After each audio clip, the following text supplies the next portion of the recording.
नमस्कार, आप देख रहे मथुरा से लाइव बुलेटिन में हुआ आपके साथ अमित गर्ग शुक्ला। लोकसभा चुनाव के दूसरे चरण का रण जारी है। सुबह से वोटिंग की तस्वीरें सामने आ रही हैं। तमाम वीवीआईपी वोट डालने के लिए पहुंच रहे हैं और वोटर्स के बीच भी खासा उत्साह देखने को मिल रहा है। वो सारी तस्वीरें आपको दिखाएंगे। उत्तर प्रदेश में 8 सीटों पर मतदान हो रहा है, वहां पर कैसा उत्साह देखने को मिल रहा है वो भी आपको दिखाएंगे। लेकिन चूंकि आज मथुरा में भी वोटिंग हो रही है और हेमा मालिनी तीसरी बार बीजेपी से यहां पर कैंडिडेट हैं, तो हम हेमा मालिनी के आवास के ठीक सामने खड़े हैं। थोड़ी देर बाद वो अपने आवास से बाहर निकलेंगे, मीडिया से बातचीत करेंगे, उनकी बातचीत भी आपको दिखाएंगे।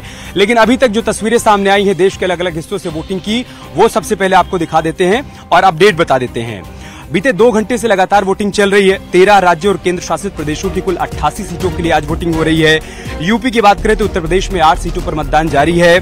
मतदान को लेकर लोगों में सुबह से उत्साह देखने को मिल रहा है। हमने तमाम वोटर से बातचीत की, उनका ये कहना था कि देखिए जी, निर्वाचन आयोग ने जो अपील की है कि पहले मतदान फिर जलपान, हम उसे अमल में करते हुए सुबह सुबह वोट डालने के लिए पहुंच आए हैं।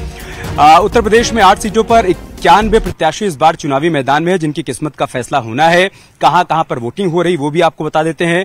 बुलंदशहर, मेरठ, अमरोहा, बागपत, गाजियाबाद, गौतम बुद्ध नगर, मथुरा, अलीगढ़ में वोटिंग इस वक्त चल रही है। 2019 में इन 8 सीटों में से 7 सीटें भारतीय जनता पार्टी के खाते में गई थी। 1 सीट पर अमरोहा पर बीएसपी का खाता खुला था।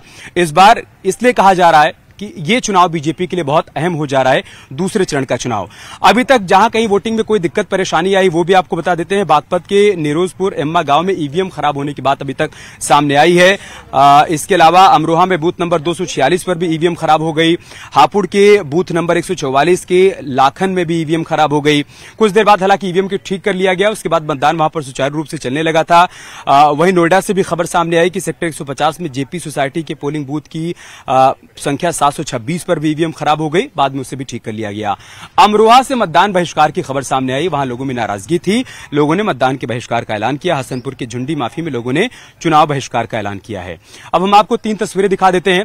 सुबह से वोटिंग करने के लिए जो लोग पहुंच रहे हैं उनमें कैसा उत्साह देखने को मिल रहा है। अलग अलग तस्वीरें सामने आई हैं।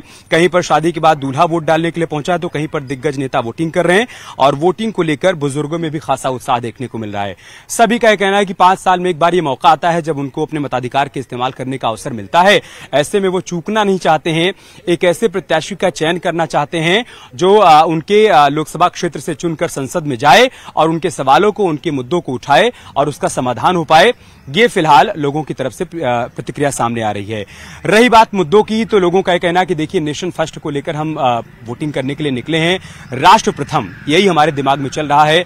अगर प्रधानमंत्री मोदी बार बार इस बात का जिक्र करते हैं कि हम 2047 तक भारत को विकसित भारत बनाना चाहते हैं, तो हमारे जहन में ये बात भी है।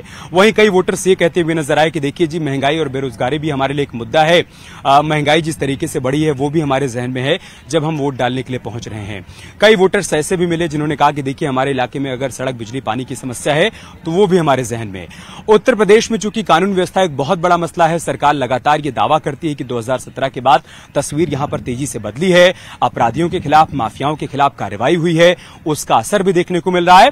तो हमें तमाम वोटर्स ऐसे भी मिले जिन्होंने ये कहा कि हाँ, ये सही बात है कि उत्तर प्रदेश में कानून व्यवस्था में बेहतरी देखने को मिली है और ऐसे में जब वोट डालने के लिए जाएंगे तो सुरक्षा भी हमारे जहन में एक बड़ा मसला होगी। उसको ध्यान में रखते हुए हम वोट डालने के लिए पहुंचेंगे।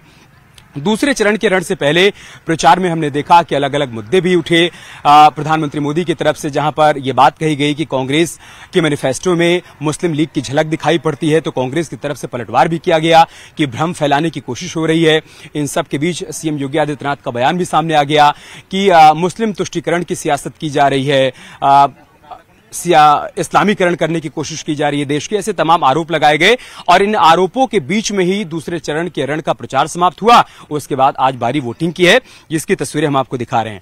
अलग अलग जगहों से हमारे सहयोगी हमारे साथ जुड़ रहे हैं। अमरोहा से राजीव सिंह हमारे साथ जुड़ रहे हैं, गाजियाबाद से अमित राणा हमारे साथ जुड़ रहे हैं, मेरठ से उमेश श्रीवास्तव भी हमारे साथ जुड़ रहे हैं। उमेश, में सबसे पहले आपके पास ही आ रहा हूं। एक वीवीआईपी सीट है, अरुण गोविल चुनावी मैदान में है, लेकिन 2009 से लगातार बीजेपी उस सीट पर जीतती आ रही है। मतलब ये कि बीजेपी का एक प्रकार से गढ़ उसे कहा जा सकता है। आज जो वोटर्स वोट डालने के लिए निकल रहे हैं उनके जहन में यही बात है कि भाजपा का गढ़ है, हम एक बार फिर से यहां पर कमल खिलाएंगे, या फिर कुछ और मुद्दे अपने जहन में लेकर वोट डालने के लिए पहुंच रहे हैं। क्या तस्वीर सुबह से आप देख पा रहे हैं?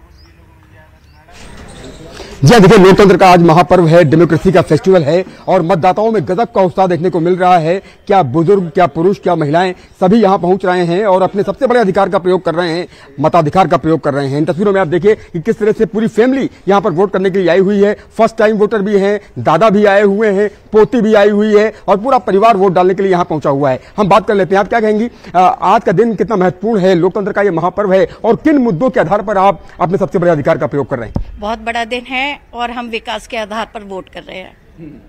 आप क्या कहेंगे, फर्स्ट टाइम आपने वोट डाला है, फर्स्ट टाइम वोटर्स का जो उत्साह होता है वो चरम पर होता है। क्या सोचती हैं अपने देश के बारे में? देश के लिए वोट किया, विकास के लिए वोट किया या फिर किन मुद्दों के आधार पर आपने वोट किया? मैंने हर मुद्दों पे वोट किया और सबसे बड़ा तो मैंने अपने देश के विकास के लिए ही वोट किया। इनफैक्ट मैं सभी जितने भी यूथ हैं उन सबसे बोलना चाहूंगी कि आप वोट जरूर डालें, क्योंकि ये हमारा राइट है और हमारा सबसे बड़ा राइट है। और अपने दोस्तों को भी बोले, जैसे मैंने बोला अपने दोस्तों को, वैसे आप भी बोले कि वोट जरूर करें। It is very important for your growth, for your country's growth. Countries growth. दादाजी, आप क्या कहेंगे? आपकी उम्र 86 ईयर्स है और आप वोट डाल करके आए हैं। पूरी फैमिली, मैं कह रहा हूं कि 3 पीढ़ियां एक तरह से वोट डालने के लिए यहां पहुंची हुई हैं, तो अपने आप में बहुत सुखद एहसास है और सभी को अपने मताधिकार का प्रयोग अवश्य करना चाहिए। किन मुद्दों के आधार पर, क्या इश्यूज को लेकर के आप वोट डालने के लिए आज पहुंचे हुए? विकास के आधार पर। अच्छा, तो क्या विकास, देश के लिए क्या सपना आप देखते हैं? कैसा जो विकास हो रहा है वो होना जरूरी है, इसलिए वोट डालना है हम लोग। कितनी उम्र है आपकी? मेरी 86। और क्या कहेंगे उन बुजुर्गों से जो अभी भी घर पर हैं? उनसे कहेंगे कि आप भी घर से बाहर निकलिए और अपने सबसे बड़े अधिकार का प्रयोग कीजिए। इसके लिए तो करना ही चाहिए, ये अपना अधिकार है, सबको करना चाहिए। मैडम, आप क्या कहेंगी? आप बहुत खुश हैं और पूरी फैमिली में देख रहा हूं, मुझे बहुत अच्छा लग रहा है कि पूरी की पूरी फैमिली यहाँ पहुंची हुई है, 3 पीढ़ियां यहाँ पर पहुंची हुई है, दादा भी आई हुई है, पोती भी आई हुई है। बहुत खुश हैं कि आज लोकतंत्र का महापर्व है। बहुत खुश हैं, हम बहुत खुश हैं कि आज लोकतंत्र का पर्व है और वोट का, मत का अधिकार करना। एक ही अधिकार हमारे पास है तो अपने मन से कर सकते हैं, हम किसी को भी कर सकते हैं। विकास मेन है। आपने अपने मताधिकार का प्रयोग किया, विकास, डेवलपमेंट, हमारी सुविधाएं हैं, हमारी सिक्योरिटी। सही बात है, वोटिंग का अधिकार हमारे पास है, उस अधिकार का इस्तेमाल हमें करना चाहिए।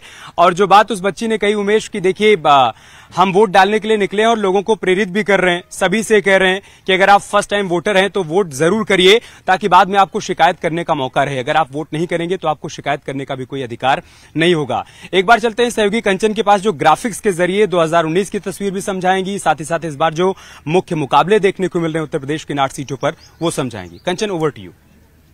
शुक्रिया अमित।